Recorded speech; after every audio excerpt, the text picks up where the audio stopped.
Light a deep. Hello everyone, wishing you all good health and peace in life. The world felt like it was collapsing around him as CEO James stood outside the operating room, his hands clenched tightly, his heart pounding louder than the footsteps echoing down the hospital hall.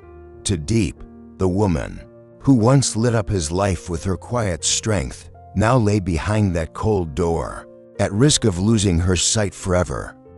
The doctors had said it might be permanent. James's thoughts raced, memories flooding his mind. Her laughter under the rain, the way her eyes lit up when she talked about small dreams. And now, the terrifying thought that she may never see him again.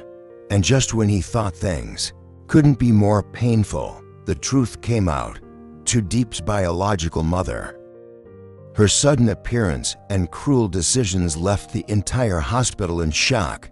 James, usually calm and composed, made a decision so unexpected, so bold, that even the most experienced doctors were left speechless. But deep inside, he wasn't thinking like a CEO anymore. He was a man in love, a man desperate to protect the one person he couldn't afford to lose. What kind of mother would do this to her own child? And will love be enough to pull Tu Diep through the darkness closing in? The rain poured like grief from heaven the night James found Tu Diep lying unconscious, near the gate of her small countryside house. Her skin was ice cold, her body limp, her lips pale. He rushed to her, shouting her name, but she didn't respond. The ground was soaked, and so was her fragile frame. He carried her in his arms like something priceless and broken. Inside, he dried her hair, changed her into dry clothes, and called the doctor in panic. Her fever was soaring. When the doctor finally arrived, the news only made James' heart pound harder. "She's very weak," the doctor said gently. "Her eyes are red and swollen. If this fever continues and she keeps crying like this, she may risk permanent blindness." James felt a surge of fear crawl up his spine. Permanent blindness? Tu Diep, the girl who found joy in every simple color of life, the golden fields, the white daisies, the blue skies, might never see them again. What has she been through? The doctor asked, concerned. James lowered his voice. "She's been crying for days. She received some shocking news about her parents. Someone told her her biological parents might still be alive after all these years." The doctor nodded solemnly. Emotional trauma can affect physical health more than we think, especially for someone already fragile. James thanked the doctor and promised to watch her through the night. He called his mother, asking her to bring medicine and fruit. When she arrived, she was equally distressed, seeing the young woman lying in bed, pale, unmoving, breathing faintly. Together they gave her medicine, wiped her body with warm towels, and whispered comfort to her, even though she couldn't hear. Throughout the long night, James couldn't sleep. He sat beside her, holding her hand, watching her chest rise and fall, afraid it might stop. He thought of all the times she smiled, her eyes lighting up when they talked about dreams, about building a future, about overcoming the pain of her past. And now, he might lose that light. In the morning, James made an unexpected decision. Against the hospital's cautious advice, he insisted Tu Diep be transferred to a private medical facility in the city, where the best specialists could look after her. He would cover all costs, regardless of the consequences. "She's not just my responsibility," he told the head physician. "She's my future." The hospital staff was stunned. Some admired his devotion, others whispered behind closed doors. But James didn't care. He needed her alive, healthy, and able to see the world again. 2 days later, she finally opened her eyes, tired, red, but open. "James," her voice was faint. "I'm here," he whispered, tears pooling in his eyes. "You're safe now. I'm here." But peace was not to last. As she slowly recovered, the mystery behind her biological parents resurfaced. James had secretly asked an investigator to look into the claim that her parents were alive. The results came back with a devastating truth. Tu Diep's biological mother was still alive, living just a few towns away, married, with a new family. She had abandoned Tu Diep decades ago, not because of poverty or misfortune, but by choice. When James told his mother, she was speechless. How could a woman abandon her own child and go on living as if nothing happened? She whispered. James was torn. Should he tell Tu Diep the full truth? Would it help her or destroy her even more? And then, in a decision that shook even the doctors caring for her, he invited her biological mother to the hospital without telling Tu Diep.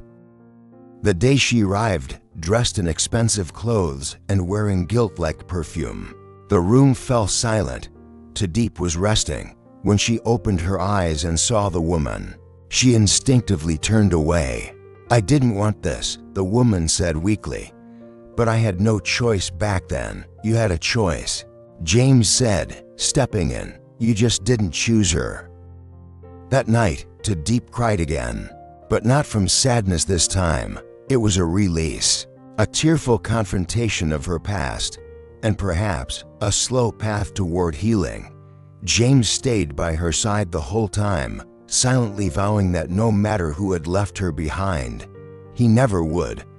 And though her vision remained weak for weeks after, she began to see more clearly than ever before, not with her eyes, but with her heart. Tu Diep sat by the hospital window, sunlight pouring onto her face like a gentle promise.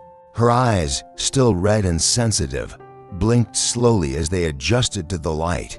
Though the threat of permanent blindness had passed, the doctors remained cautious.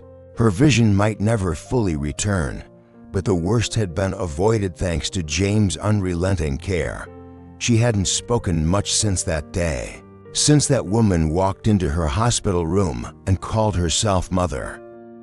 James had stayed with her every step of the way, quiet when she needed silence, strong when she trembled, and gentle when the waves of memory pulled her down. He never asked her to forgive. He never asked her to forget. One afternoon, as James walked in with a fresh bouquet of daisies, her favorite, Tu Diep finally broke the silence. "Why did you bring her here?" she asked softly, her voice barely above a whisper. James stopped. The flowers trembled slightly in his hand. "I thought you needed to see her," he said truthfully. "Even if it hurt, even if it broke you a little, because sometimes we have to face the past to move forward." Tu Diep nodded slowly, her fingers tightening around the blanket. "It did break me, but maybe I needed to break to become someone stronger." She turned her head slightly toward him, her blurred vision trying to catch the outline of his face. "You've been here this whole time. Why?" James sat beside her. "Because you're not just someone I care about. You're someone I believe in. No matter what's happened to you, you're still standing."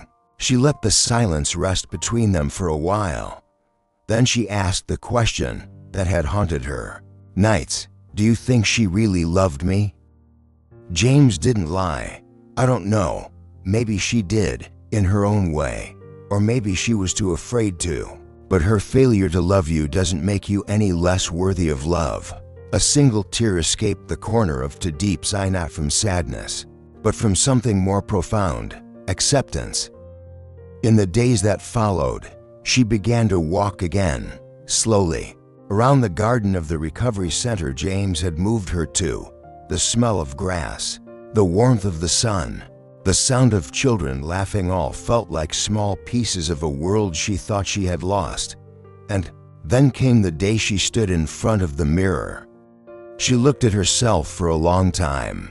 Her reflection was blurry, but what she saw was someone changed. Not broken, not abandoned, but reborn. That night, she turned to James and said, "I want to go look for them." James paused. "Your parents?" She nodded. "Even if they don't want me, I want to see them. I need to know the truth for myself." He looked at her with pride and concern. "Then I'll go with you." Together, they began a quiet journey through the countryside, following fragments of the past, old addresses, faded documents, whispers from neighbors. And then, one quiet morning, they stood before a modest house on the edge of a rice field. An elderly man opened the door. His eyes met Tu Diep's, and something in him froze. "Lan," he whispered, calling her by her childhood name. Tu Diep felt her knees go weak, but James caught her just in time. The man stepped forward, trembling. "I thought you were gone." Tears welled up into Tu Diep's eyes. "You left me. I was told you had died," the man said, voice cracking. "Your mother, she lied to me. She left and never returned. I searched, but after a year, I stopped. I didn't know." James said nothing. He simply stepped back, giving them the space only family could share. Tu Diep stood there for a long time. She didn't rush into his arms. She didn't forgive on the spot. But something in her heart unlocked that day, a door she'd kept closed for 23 years. That night, as they walked back to their car, James looked over at her. "Are you okay?" he asked. She nodded. "I'm not healed, not yet, but I'm no longer lost." And for the first time in a long time, she smiled, not because the pain had vanished, but because she now carried it with strength, not sorrow. Life lesson from Tu Diep's story. Tu Diep's journey teaches us a powerful lesson about love, healing, and the strength to confront painful truths. Even when the body is weak, the human spirit can rise. We learn that emotional wounds, especially from abandonment and betrayal, can leave deeper scars than physical illness. But with genuine care, patience, and compassion like the kind James gave, we can begin to recover, not only in health but in heart. This story reminds us that facing the past, no matter how painful, is sometimes the only way to find peace. Tu Diep chose to seek the truth about her parents, not for revenge, but for clarity, for freedom from the questions that haunted her. Another lesson is this: love is more than words, it's presence. James stayed when others might have walked away. He didn't fix everything, but he stood beside her, and sometimes that's all a person needs to keep going. Lastly, we learn that healing takes time. Forgiveness is not immediate. Closure doesn't always come wrapped in neat explanations. But even a blurry future can become beautiful when you're no longer afraid to open your eyes to it.